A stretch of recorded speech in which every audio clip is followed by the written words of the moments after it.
はい、皆さん、こんにちは。USJ によって暗黒面に押されたところ、そういうです。はい。今日はね、6月5日金曜日ですね。はい。今ね、グラマシーパークに来てるんですけど、実はね、これから3週間、このグラマシーパークでね、なんとね、歴代のユニバーサル映画がね、公開されるっていうことで、しかもね、無料で、はい。どういう風の吹き回しなんやろな。ということで、USJ25 周年を記念して、シネマナイトピクニックなる映画上映イベントが開催されることになったので、その様子をレポします。6月5日から6月28日まで、週末限定で開催されるこの企画。ラインナップはこのようになっています。ジョーズ、ウィキッド、ジュラシックパーク、ブルース・ブラザース、バックドラフト、ウォーターワールド、バックトゥーザフューチャー、E.T., ジュラシックワールド、ミニオンズ。なかなか洒落たラインナップですね。まず、こんなイベントをしてくれることも驚きですが、仮にやったとして、どうせ USJ が選ぶ作品なんて、ジュラシックワールドとミニオン、あと一つくらいだと思っていたので、ここまで新旧バランスよく選んでくれたのは意外でした。それが意外だとゲストが感じてしまう仕打ちを、今までやってきた会社ですので。さて、嫌味はこれくらいにして、本日の上映作品は、ジョーズ。一発目にふさわしい作品です。これは、スピルバーグが27歳の頃に撮影した歴史的作品ですね。もし皆さんの中に27歳、もしくはそれを超える年齢で大したことをなされていない方がいれば、これを思い出して、己の惨めさをかみしめましょう。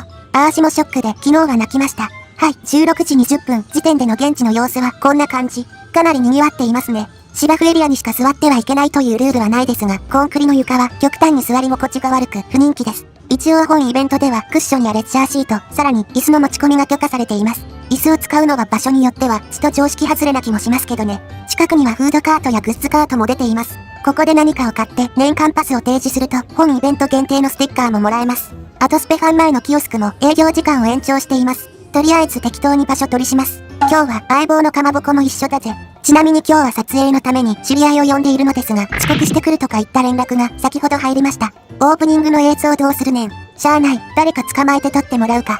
上映時間が近づくと、クルーさんが会場でのルールを説明してくれました。まず、第一に、ここでの撮影は自由とのこと。いいんすか？映画を見てる様子だろうと何でも撮って OK らしいです。ただし、映画の映像は撮影禁止とのこと。つまりステージの方向を撮るのは禁止です。豚箱にぶち込まれる人を誰も出さないようにご協力お願いしますとのことでした。こちらとしては誰か捕まってくれると動画のネタ的に面白いんすけどね。はい、ということでね、あと5分でね、上映が始まるんですけど、このね、近くにあるフードカートで、ドリンクを買うとですね、で、あとね、年パスを見せると、このようにね、ステッカーがね、もらえます。はい。ちなみにね、クルーさんがね、何度も説明してくださったんですけど、一応ね、画面さえ取らなければ、自撮りは OK らしいです。はい。それではついに上映開始、と思いきや、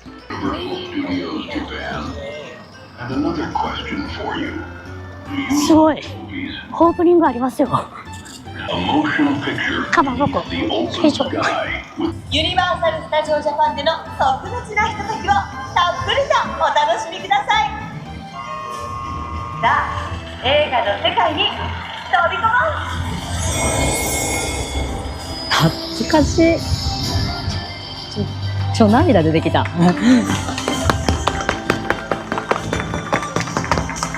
なんと綾野コーチ陛下が出てきて USJ は映画スタジオを再現したパークだという解説をし始めました。嘘やろ、おい。その設定まだ残ってたの？じゃなくて、これは非常に嬉しいサプライズっすね。ただあいにく今回のラインナップにターミネーター2はないのですが、まあユニバーサル映画じゃないしね。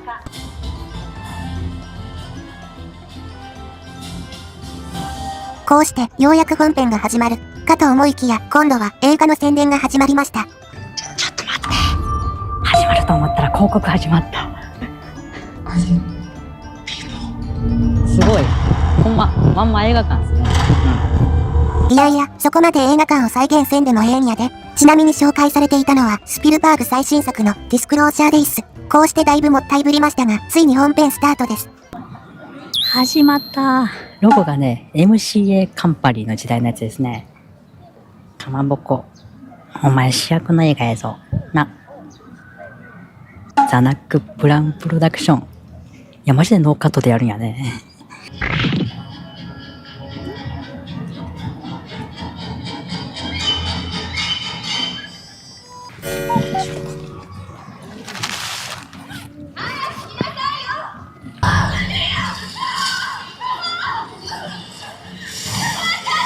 嬉しい。ロイ・シャイダー。かっこいいね。多分、本当に断片的にしか見てないよな。裏庭だよ。アミティの看板出てきましたね。昔はね、シボリのピックアップトラックもね、USA で展示してたんですけどね。2013年になくなっちゃったんですよね。うん。このタイプライターでね、シャークアタックってやるのめっちゃかっこいいよね。あ、師匠、今朝サウスビーチでサメに食われて人が死んだんです。だから有益禁止のサティー2作るんですよ。このアミティ島は夏の観光で持ってるってことさ。客はみんなケープコッドやニューハンプトンに逃げて。そうですね、アミティはね、ケープコッドが近くにあるんですよね。ちなみにね、今喋ってるメドウズっていうね、キャラクターね、映画ではね、本当にちょい役なんですけど、原作小説ではめちゃくちゃ出番あります。アミティはね、夏の収益だけで持ってるような島なんでね。市長の言いたいこともね、わからんでもないんですよね、正直。アレックス・キントナー君。なんか周りのね、ちっちゃい子がね、めっちゃ怖い連呼しててね、めちゃくちゃね、止まらないね。ここの人がね、通り過ぎる演出もめっちゃうまいっすよね。やばい。ちゃんとね、笑えるシーンでは観客みんな笑ってくれるし、怖いシーンではちゃんとみんな怖がってくれるし、この一体感みたいなのがすごい。ショーンくんめっちゃ可愛いよね。マフィンワンの歌を歌ってる子。この映画の数少ない癒し枠。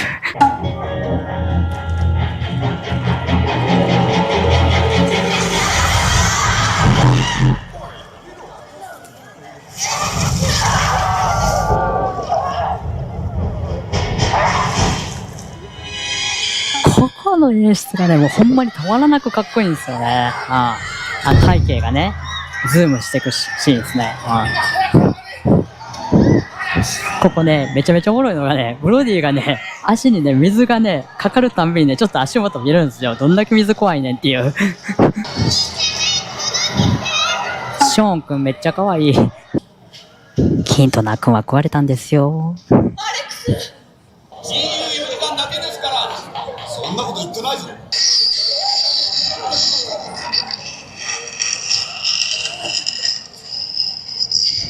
ロバート・ショー。いい俳優さんやね。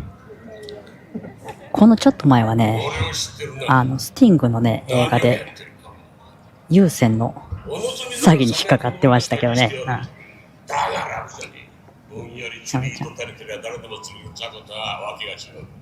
ここの本見てるシーン、めちゃめちゃえげつないシーンやからカットされるかなって思ったけど、ちゃんとカットされてないね。てんてんてんてんてんてんてんてんてんてんてんてんてんてんてんてんてんてん。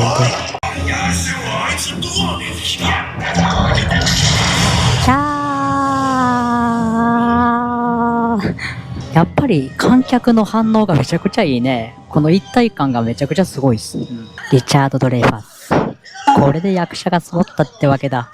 リチャード・ドレイファスはアメリカン・グラフィティとか未知との遭遇とかでも出てますよね。ここでさ、ヘンドリックス、呼ぶときに石バーンって投げるシーンめっちゃ好きなんですよね。剣士のシーンっすね。剣士のシーンめちゃめちゃ大好きなんですよね。ちなみにもうすぐやるね、セリフがね、言語版の方が好きなんですけどね。禁煙でよろしく、Thank you very much。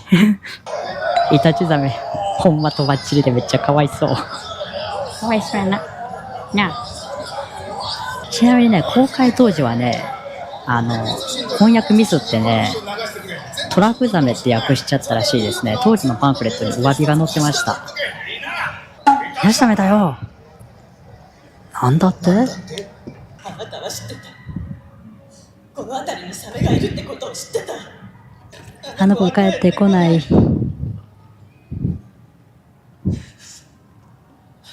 USJ がおつやムードになってる。君のせいじゃないよ、誤解だ。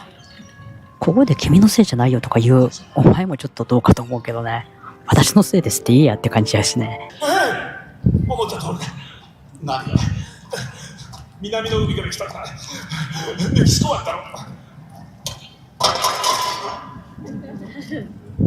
このルイジアナ州って書いてるナンバープレートはディープブルーにも出てくるんですよね。金持ちか。どれくらい？僕個人で1ドル。ここのセリフめちゃくちゃ言いたいよね。僕個人で、それとも一族でって。フーパーはね、インテリやけどね、すごいね、ムードメーカーっていうか、癒し枠っすよね。いやー、ここのシーンめっちゃ怖いね。2分で戻ってくる。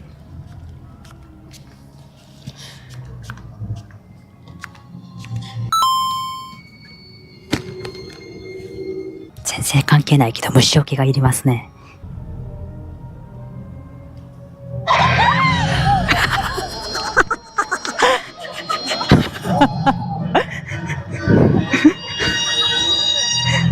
めっちゃおもろい。出た。USJ に丸看板。ブロディ、この悪趣味ないたずらを見ろ。これは公共の広告に対する明らかな破壊行為。ヘルプシャーク。この不届きな落書き犯人を逮捕して見せしめのために厳罰に処すべき。やめた。実際このロケを行ったマーサズ・ビンヤードもですね、アメリカ屈指の夏特化型の観光地として知られてですね、夏だけが収入源なわけなんですよね。なのでね、市長が必死になるっていうのもまあわからんでもないんですよね。今出てるね、ニュースキャスターがですね、原作者のピーター・ベンジリーなんですね。原作のジョーズはですね、映画版とはちょっとだけね、話違ってて、あれなんですよね。島のいざこざというか、そういう島のなんか、暮らしの部分にフォーカス当たってるんですよね。なんか、アバンチュールを求める黒人方みたいな。原作はね、結構エロい話なんですけどね。かわいい。かわいい。ショーンくんほんまかわいい。最高の日となりました。アミティとは友好を意味します。アミティはね、友好って意味なんですけどね、USJ ではね、魔女狩りで殺された女の人の名前から取ってるっていうよくわからん設定があるんですよね。350度にサメ発見。クソガキ。ちなみにね、このクソガキをやってるね、子役の子はですね、ロケ地のマーサズ・ビンヤードで、今、実際に警察署長をされてるらしいです。この映画面白いところはですね、実際にサメが出るシーンにしか、この例の BGM がね、流れないっていう、そういうルールがあるんですね。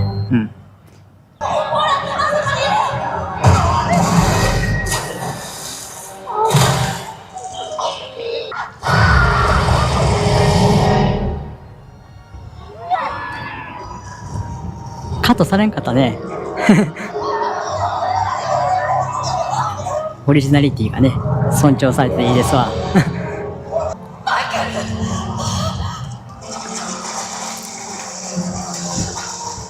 ここのシーンね、なんか前ね、岡田敏夫さんも言うてましたけどね、このマイケルの足を舐め回すように撮るのがね、もうスピルバーグのね、性格がいかに悪いかっていうのがね、伝わるいい演出になってますね。USJ 情報局 LCA Studio USJ kanji I don't know LCA Studios クイント久しぶりの登場。ここのシーンでね、クイントがね、セーター着てるのちょっと暑そうやなって感じなんですけどね、実際この映画はね、撮影が長引いてて、結構寒い時期にも撮ってたらしいんで、多分これ撮った時期は寒かったんじゃないかなって思うんですよね。もともとね、マーサズ・ビンヤードはね、6月は結構寒いらしいんですよね。だから、海水浴のシーンとかも結構、エキストラの人たち結構凍えながら撮影してたらしいです。今、クイーンとかね、男ならメカジキ鳥かクジラ鳥に憧れたもんだって言ってましたけど、実際ね、USJ のアミティでも昔はね、捕鯨が盛んだったっていうね、そういった設定がありますね。何でしたっけ、アミティランディングレストラン、もうあそこもね、造船所っていう設定ですけど、もともとはクジラを捕まえるための船とかをね、作ってたっていう設定があるんですね。今見えてるね、皆さん見えてないと思いますけど、今見えてる建物がですね、USJ のスティーブンス・キャナリーの元になった建物なんですね。いや、っていうかね、もともとは、アトラクションの方でもクイーントの船小屋っていう設定だったんですけど、そのジョーズのアトラクションのね、リニューアルに合わせて、スティーブン・スキャナリーという缶詰工場だっていう設定にね、変わっちゃったんですね。はい。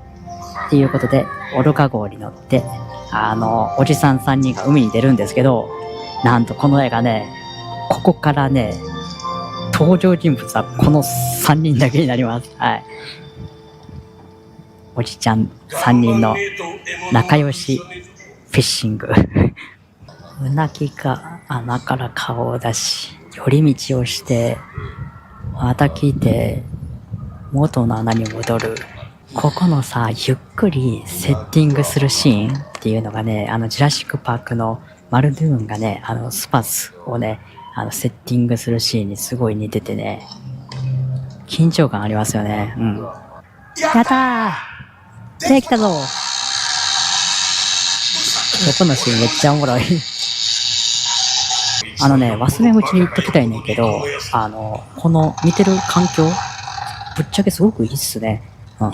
まあ、スクリーンはね、LED でね、モニターが直接光ってるんですごい綺麗で見やすいし、画面はちょっとちっちゃいけど、ちゃんとね、スクリーン3つあるし、しかもね、サウンドがね、すごい、重低音とかもね、すごい響き渡ってね、すごく本当にいいですね。うん。二足前進か。それなら俺にもできるぞ。降りてきて交代しろ。あお、かわいい。べっぴんさんやのな。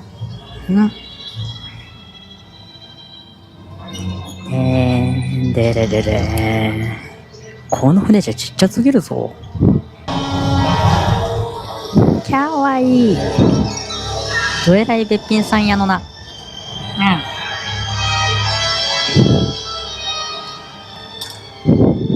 7メートルある。8メートルさ。重さは3トン。ここからはね、本当にね、ジョン・ウィリアムスのね、サントラもね、テンション爆上がりでね、海洋アドベンチャーって感じですごいね、前半とはだいぶ雰囲気変わってね、すごい面白いんですよね。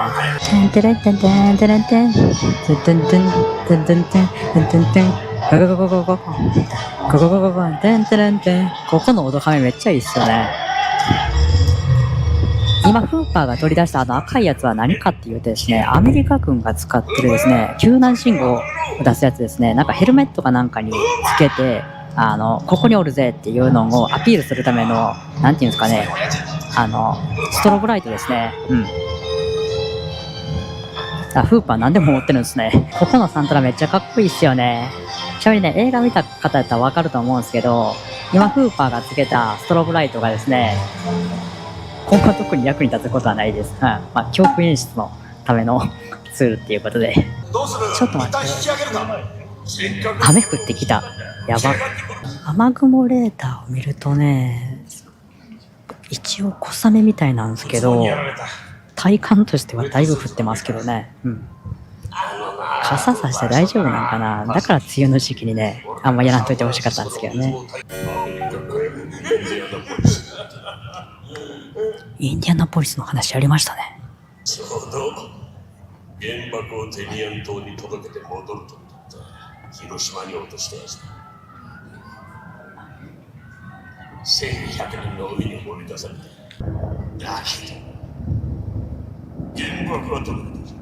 一番本作で大丈夫かなって思ってた原爆の下りのシーン、ちゃんと放送されましたね。すごいね、本作においてめちゃくちゃ重要なシーンなんで、カットするとか論外なんですけど、まあ、日本はね、事なかれ主義なところがどうしてもあるんで、ね、すごい嬉しいですね。一番前の酒でふらふら腹いっぱいなのに俺は歌うぞ君のために心よと君は。やっぱり皆さんの反応がね、いいですね。一体感があって。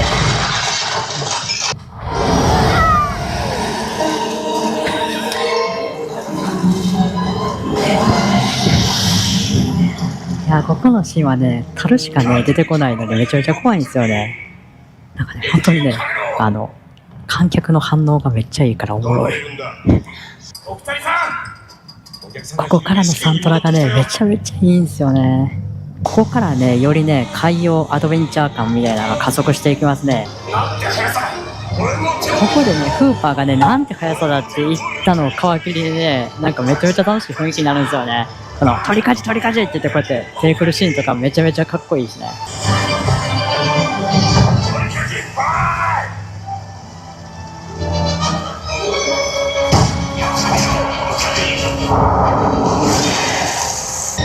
めちゃくちゃどうでもいい話なんですけど、ここのブロディがね、ピストル撃ってるシーンね、実際にはね、めちゃめちゃ失敗したらしいです。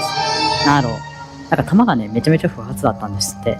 このね、上手に出てくるサメちゃんがね、めちゃめちゃ可愛いのがね、樽火つけてるじゃないですか。この樽がね、こうプッカプカ浮き沈みするのがね、もう、めちゃめちゃ煽ってくるんですよね。可愛いのな。この樽がね、飛んでくるシーンめちゃめちゃね、おもろいですよね。ここからね、ブロディはね、メガネがなくなります。はい。単にブロディのメガネをなくすためだけに、樽が吹っ飛んだっていうね、めちゃめちゃ面白いシーンですね。この映画のサメちゃん、本当に樽の扱いがうまいですね。もう、樽をどう浮き沈みさせたら人間がイライラするかっていうのを、ちゃんと熟知してるというか。口の中を狙ってお前に鬼ごと食われちまうよ。なら他に考えがあるのか。初めての3人の共同作業シーン。てんてんてんてんてれれれんてらららられんてれれれんてんてんてれれんてんてんてん。まあサメといえばね、やっぱりね、檻ですんでね、これはもう半世紀以上変わってない、もうお約束ですね。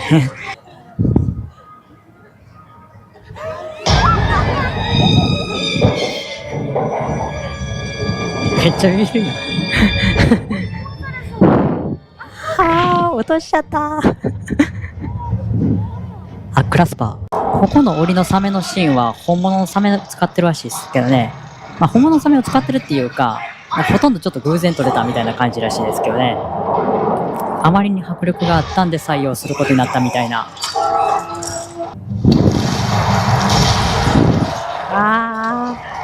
沈んじゃう。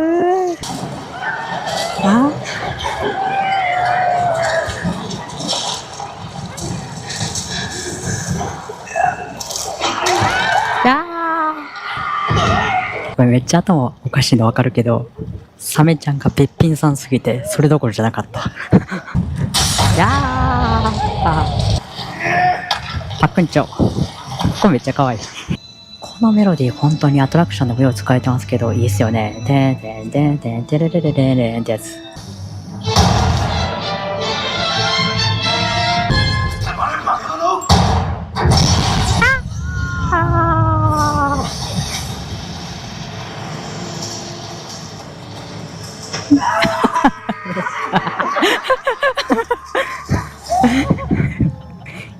めっちゃウケてる。今のシーンはさすがにウケるよな。笑い方が、あいやーって感じの。やったーとかじゃないもんね。あいやーとか言うて。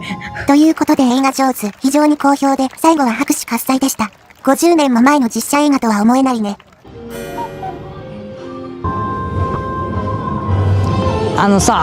一個言うん忘れとったけど、ここね、めちゃめちゃお尻痛い。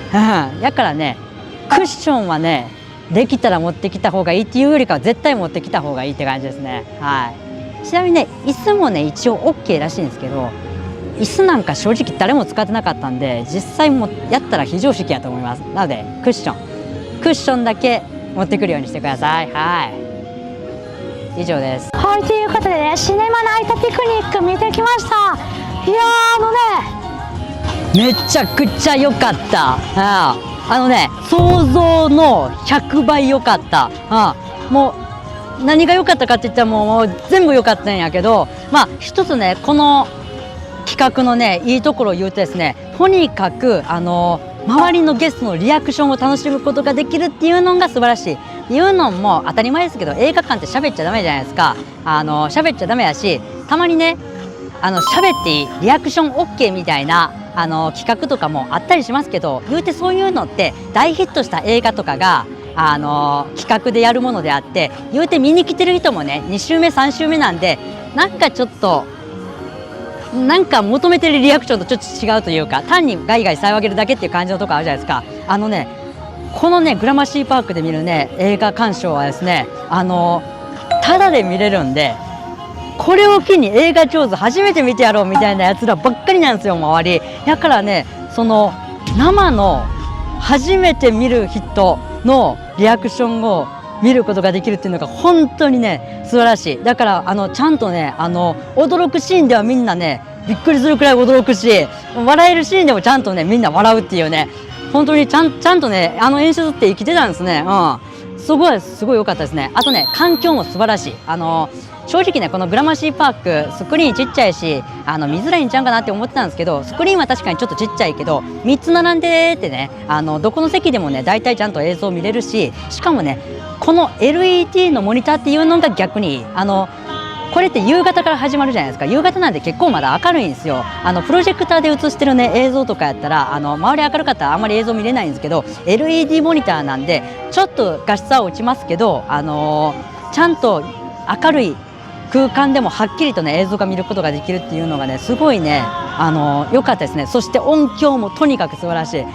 だからねさっき言ったね周りのゲストの生の声も聞けるっていうのも含めてねいろんな相乗効果相まってめちゃくちゃ良かった。もうこれはねもしね今日ちょっと土日夕方暇やなとかあったらもうね自分が好きな映画ぜひ見に来てほしいって感じ。ただだから初めてこの映画を見てやろうみたいなやつらの初めて見るリアクションをもうひじきちと感じられる、もう本当に面白い。ということで非常におすすめです。ということでねもう閉園時間過ぎてるんですよね。そろそろね周りのクルーさんがね出ていけオーラを出してるんでそろそろ帰りたいと思います。それではまた次回にご期待ください。それではさよならさよならさよなら。